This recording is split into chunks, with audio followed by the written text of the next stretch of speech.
bateram um pouquinho no Santander, né? Eu vi que a Unit negociou na mínima 28,31, a Sandy 4, que as duas que eu acompanho também, R$ 15 na mínima, e fecharam agora no pregão em alta, né? Deram uma boa recuperada aí, muito provavelmente um reflexo aí, né, das percepções a respeito do balanço, que na minha opinião veio bem morno, né? Acho que até você pode me falar, mas você deve ter tido dificuldade para escrever o relatório, que inclusive está lá na aba de análise do AGF+, tá? Com muito bom relatório.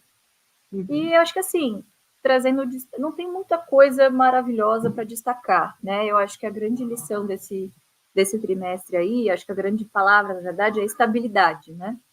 Então, de fato, corrobora com aquela opinião que eu não sei se você tem também, que é de assim, o pior já passou, né? A gente tem um cenário agora de estabilidade nas provisões, né? Você tem ali a linha de carteira com pessoas físicas, né? O varejo, enfim, crescendo bem ano contra ano, né? Trimestre contra trimestre foi meio poluído ali, porque teve, salvo engano, eles não falaram qual cliente era, mas uma provisão que não estava prevista e que foi fora da curva de um cliente do atacado, né? Será que foram as aéreas? Não sabemos, né? Não citam lá. Mas, enfim, acho que não foi só para concluir aqui, não foi um balanço brilhante, mas também não teve nada que chamasse muito a atenção negativamente e eu acho que pudesse contribuir para essa queda, como o Santander teve nesses últimos 2 pregões. Né? Acho que talvez tenha muito a ver com a expectativa também, né? Que o lucro líquido frustrou aí o consenso de mercado, que era de 2,8 bi por trimestre, e acabou vindo 2,2 bi, né? Qual foi a sua percepção aí? É muito em linha com o que você está falando. De fato, a gente não teve nenhum susto, nem positivo, nem negativo. A gente já estava esperando realmente esse resultado mais aquém. Então, acho que está passando por uma transformação, eles estão dando um enfoque diferente, agora tem essa questão do cliente. E eu até fiquei um pouco na dúvida, porque quando a gente pensa em varejo, você sabe que o cara tem uma conta no Bradesco, no Nubank, no Santander e por aí vai. E agora eles estão focando, pelo menos esse foi o recado, na parte mais select. Só que eu fico me perguntando muito se o select, se essa alta renda, você vai ter várias contas em vários bancos. Eu tenho a impressão que a abordagem ela é diferente. É mais exclusivo mesmo. O cara não vai ter um cartão Black do Itaú e do Santander. Não faz muito sentido. Pelo menos, assim, eu imagino que seja realmente a mais rentável. Eles mostraram isso, a gente abordou também no relatório. Então, que bom que eles estão se mexendo. Mas agora eu acho que é paciência. Né? Não adianta a gente ficar ali vidrado, tal, esperando. Vai. Não, é tempo. Então, sem grandes emoções. A safra de clientes 2023, né, você colocou no relatório, enfim, com uma rentabilidade por cliente muito superior do que da safra de 21 e 22, né? Então, óbvio que a gente ainda tem um efeito de cauda dessas provisões agora para 23, 24, e a tendência é que, acabando os contratos com esses clientes, as novas safras sejam mais rentáveis, né? E, de novo, né, os resultados vão vindo trimestre após trimestre, né? Eu gostei bastante da linha de cartão, né? Tem sempre uma sazonalidade no final do ano, né? E tem sido uma das estratégias aí do pessoal, do Pride, enfim, também do Select, né? Para atrair a clientela aí. E você tocou num ponto interessante, que quando a gente tem algum processo de mudança nas empresas, de adaptação, de política e tudo mais, não vai acontecer de um trimestre para o outro. E outro ponto bem importante, alguns indicadores começam a apresentar uma melhora e outros são mais atrasados, não é nada sincronizado. Então a gente começa a ver, por exemplo, né, a inadimplência ali, pelo menos a de curto prazo, de 15 a 90, ela continua, está alta, mas ela continua descendo. Então, maravilha, isso é um bom sinal. Depois a gente quer ver um aumento ali da rentabilidade, uma redução da eficiência, né, do índice de eficiência. Isso eu acho que realmente é tempo. E aí para os ansiosos, que talvez tenha rolado isso no mercado, né, essa movimentação mais abrupta, é a quebra da expectativa. Né, mas para mim não deixou de ser uma opção interessante para estudar como previdenciária, não. Acho que é uma fase, é uma fase. Concordo com você. Exatamente.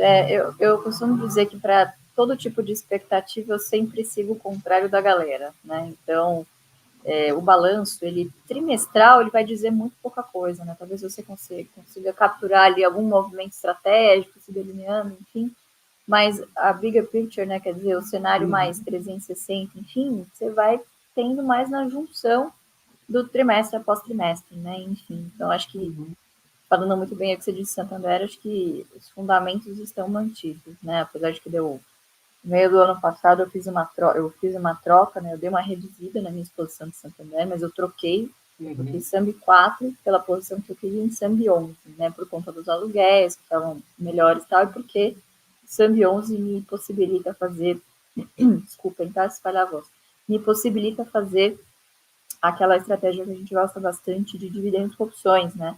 Então, lançamento de call, lançamento de put, cobertos, tá, pessoal?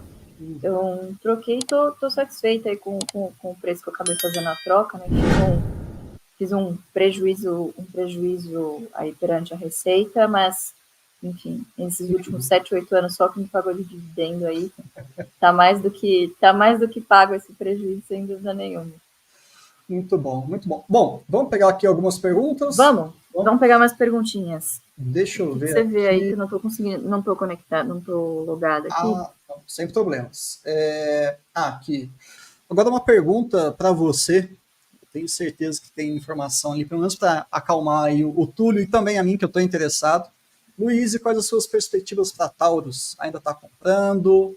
Teve aquela joint venture, né, que está evoluindo algumas questões. O que você pode trazer para a gente? Ô, Túlio, eu acho que nos principais drivers aí, não, assim, o que está engargalando um pouquinho a ação é, sem dúvida nenhuma, a gente não ter uma clareza sobre o que vai acontecer com o nosso mercado aqui, né, com o nosso mercado doméstico. Saiu uma resolução, se não me engano, no final do ano passado, que finalmente ia dar fim aí nesse longo inverno, né, e finalmente ia definir com maior clareza aí quais seriam as regras para venda aqui no mercado doméstico, mas eu não acredito que isso já vá se refletir no quarto trimestre, tá? Eu acho que é mais uma coisa para a gente observar ao longo de 2024. E lá na Taurus, o que acontece é o seguinte, a gente já passou daquela fase da companhia de turnaround. Então foi aquela porrada, né? Eu acho que daqui para frente a gente vai ver uma trajetória de uma companhia que está tentando se estabelecer em termos de competição, em termos de market share global, né? Então é uma empresa que agora vai focar muito para dentro em termos de eficiência das suas fábricas, isso é extremamente importante. Eles estão fazendo um trabalho bem legal lá de novas máquinas, de indústria 4.0, enfim, de novas unidades robotizadas lá para você diminuir custo, né? E quando você foca em diminuir custo, isso é lucro para o acionista na veia, né? Isso é muito importante. Em paralelo, tem algumas iniciativas muito importantes, né? Índia, como vocês sabem, já é uma notícia antiga, mas finalmente, só agora, né, deve sair do papel. No último Taurus Day, inclusive, eles estavam falando que, olhem só, a Jindal, que é a parceira deles lá na Índia, estava esperando uma data que o guru lá indiano ia apontar para não ter mau agouro, não sei o que lá, e isso ia acontecer em alguma data entre janeiro e fevereiro, né? Então, a gente está aguardando aí.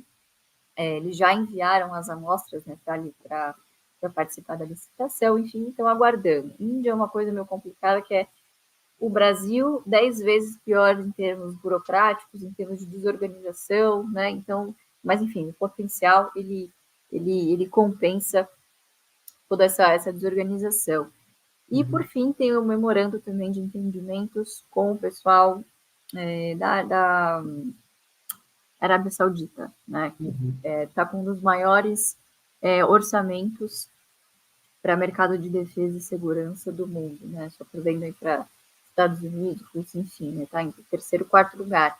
Então é uma baita de uma oportunidade, mas de novo, essas oportunidades elas não aparecem de maneira linear e tão rápido de vez em quando, né? Quando os acionistas ficam com essa expectativa, né? De não, pô, saiu o memorando de entendimento, próximo trimestre o negócio já vai bombar. Então agora a gente vai ver uma empresa muito mais parecida com seus pares, né? Porque ela já saiu dessa fase de turnaround e está entrando agora numa fase de consolidação de mercado, de olhar para dentro na sua eficiência operacional. E isso são coisas que a gente vai meio que garimpando trimestre a trimestre. Né? Então, enfim, a nossa expectativa com a Taurus ela continua a mesma, positiva, uma posição para longuíssimo prazo. É uma companhia que, mesmo nos momentos mais difíceis, se demonstrou extremamente aberta e comprometida com a remuneração do seu acionista, mas que já deixou claro que não vai meter os pés pelas mãos, não vai pegar empréstimo para pagar dividendo. que vai ser cautelosa com o seu caixa, porque tem investimentos ainda residuais para serem feitos, mas que não vai esquecer do acionista, né? Então, eles têm pagado aí um valorzinho pequeno, trimestral, e o maior geralmente acontece agora na AGO, tá? Que acontece em abril. Então, não estamos comprando porque a gente tem um conselheiro lá, estamos em período de silêncio, mas é uma empresa que continua na nossa carteira, minha segunda maior posição, e como já tomou uma proporção bastante grande da carteira, eu estou sendo um pouquinho mais cautelosa com os preços que eu estou comprando, enfim, para também não perder a mão. Empresas de oportunidade na carteira são empresas que a gente tem que calibrar um pouco mais, né? Se importar um pouco mais com o tamanho da posição do que empresas de dividendo, enfim, que é uma coisa que eu não fico olhando muito, não fico fazendo o famoso rebalanceamento, né? Então, enfim, nossas expectativas continuam exatamente as mesmas, né? Tem um programa de recompra aí em aberto que o pessoal está fazendo. Então, não vejo nada de notícia muito grave que a gente já não conheça. Acho que é mercado interno que está pegando mesmo. É muito importante vocês se inscreverem no canal, porque ele representa a nossa voz, tá entendendo? Nós não temos uma didática tão fundamental e tão objetiva como tem aí o canal. E o canal, ele é um órgão de divulgação que procura não adivinhar, mas transmitir aquilo que realmente é importante que os senhores saibam para se conduzirem de uma forma positiva no mercado de valores.